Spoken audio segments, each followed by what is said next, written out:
তিনিচুকীয়াৰ ফিল'বাৰীত কি হ'ল এজন শিক্ষকে এজন ছাত্ৰক প্ৰাৰ্থনা নকৰাৰ কাৰণে প্ৰহাৰ কৰি শেষ নিশ্চা ত্যাগ কৰালে মইতো ভাবোঁ পেৰেণ্টিং অকল পেৰেণ্টছে নহয় এভৰি টিচাৰ প্ৰতিজন শিক্ষকে শিকিব লাগে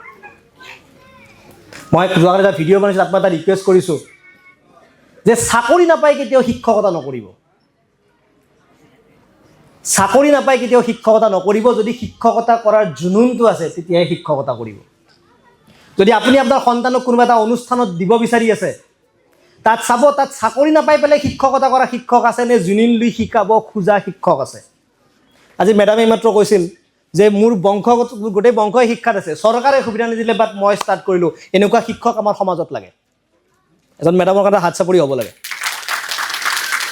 শিক্ষকতা কৰাৰ কাৰণে কোনো স্কুল কলেজৰ দৰকাৰে নাই শিক্ষকতাৰ কাৰণে এটা জুনুন থাকিব লাগে every teacher should be like a mother every teacher should be like a father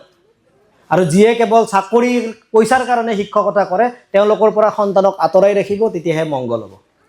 বেছি নিগেটিভ কথা নাপাতো I hate negative Tux but still আজি সেইটো বস্তু মূৰত লাগি আছিল কাৰণে মই জাষ্ট শ্বেয়াৰ কৰিলোঁ আই হোপ মই আপোনালোকক ব'ৰ কৰা নাই আৰু সময়খিনি খুব ভালকৈ উপয়োগ কৰিছোঁ গতিকে thank you so' much for giving the time thank you so' much thank U